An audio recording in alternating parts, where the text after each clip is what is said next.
Well, Brian, it's really nice to meet you. We got that email from your wife, basically talking about some of the issues you're having. Yeah. Maybe you can just summarize them for us. Well, Mike, I've been having some weird back issues when I get back home from work. And I'm thinking it's because I spend so much time in front of the computer in my chair, and I'm there all day, you know, other than like taking a break every now and again. And yeah, so it's, I kind of need some help with that. Well, a lot of us now do spend most of our time in front of computers, so let's go check out your workspace and see what's happening. Okay. Well, clearly Brian has a lot of issues. Maybe we can solve some of them today with his workspace. I've got a special guest. She's an ergonomic expert. Her name is Mandy Gallant from Ergo Risk. Thanks for coming on the show. You're welcome. So we had a look at some of the problems with his workspace, and we've hopefully solved some of them. So maybe we can just go through some of the main ones. Sure. Well, I always like to start with the chair, because if the person's not sitting from a good base of support, nothing else matters. Does Brian the cap have anything to do with it? No, the cap is a nice it? touch, Okay. yes. It's more the angle. Brian's certainly leaning back, the chair's a little low, he's been really hunching forward to his work, which would account for his discomforts. So Brian, let's adjust this chair. I'm going to get you up a little bit higher here. Have a seat. I'm also going to adjust the backrest to give you a little more support. So we'll straighten that up, and we'll raise the height of it so it gives you a bit more support in your low back. Okay. Now this chair also has a feature that will lengthen the seat pan.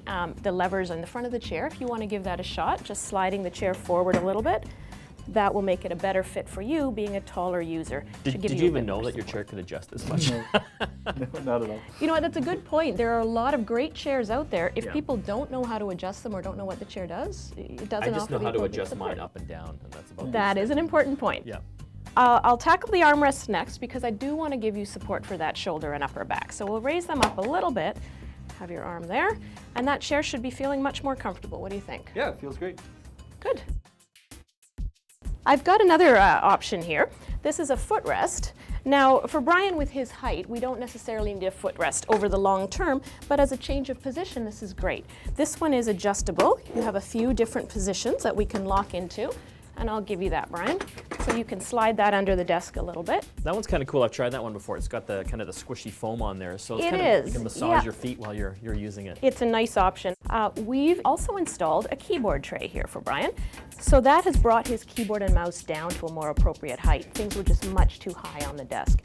Now, what we want is that elbow height is roughly at the height of the keyboard and mouse. So Brian, I'm going to pop you up a tiny bit higher here. Okay, and slide in. And now this should feel a lot more comfortable for working with a lot better support. What do you think? Yeah, it feels really nice. This has like cleared up a ton of space on his desk as well. Absolutely, and the nice thing about trays, apart from getting things down where you need them, they do open up a lot more desk space. And some trays are height adjustable as well, so that you can have different heights for different users if it's a shared workspace. This is part of Kensington's SmartFit system. They've got a system here. You basically put your hand on this paper, and depending how large your hand is, you follow the color coding to find out the exact adjustments for it as well. Well, that leads into what we were saying before. If you buy a piece of ergonomic equipment, slap it on the desk, it doesn't necessarily do you any favors unless it's adjusted to fit. So we've also installed a monitor arm here, and I actually have one on my desk. It's great for collaborating because you can basically put the monitor wherever you want, and it gives you a lot of range as far as where you can have that monitor. Absolutely, and we set this at the right height for Brian. I noticed as well you were hunching forward, squinting a little bit, so with a product like this, we can put it far away, bring it close so that it really suits your vision. So go ahead and tuck in there, back in your chair. How does that feel? Feels really good. Do you notice a big difference? Yeah, I do find like with my spine being straight, it's like I feel more alert, more awake. More alert. Because that used to be a big problem. You'd be like asleep on your desk by 2 o'clock in the afternoon. Yeah. So another big thing for me, and I think so many people do this, we sit in front of our computer for hours at a time.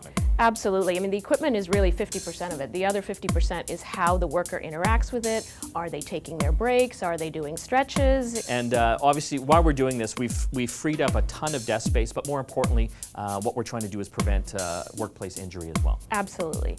And we've set the equipment now in such a way that Brian has a reduced risk of stress to his neck and upper back. So we have basically shown up just in time to save Brian from being crippled for life. I think that's pretty accurate, just in time. And this just might make him more popular as well. There you go. Mandy from Ergo Risk, an ergonomic consulting company, thanks for coming on the show. You're welcome. And Brian, we want you to stick around because we've got some more issues that we want to help you out with. Learn to love your desk again. Organize Your Desk Day is coming on October 21st. So be sure to use these tips you've just seen and other tips available at organizeyourdeskday.com.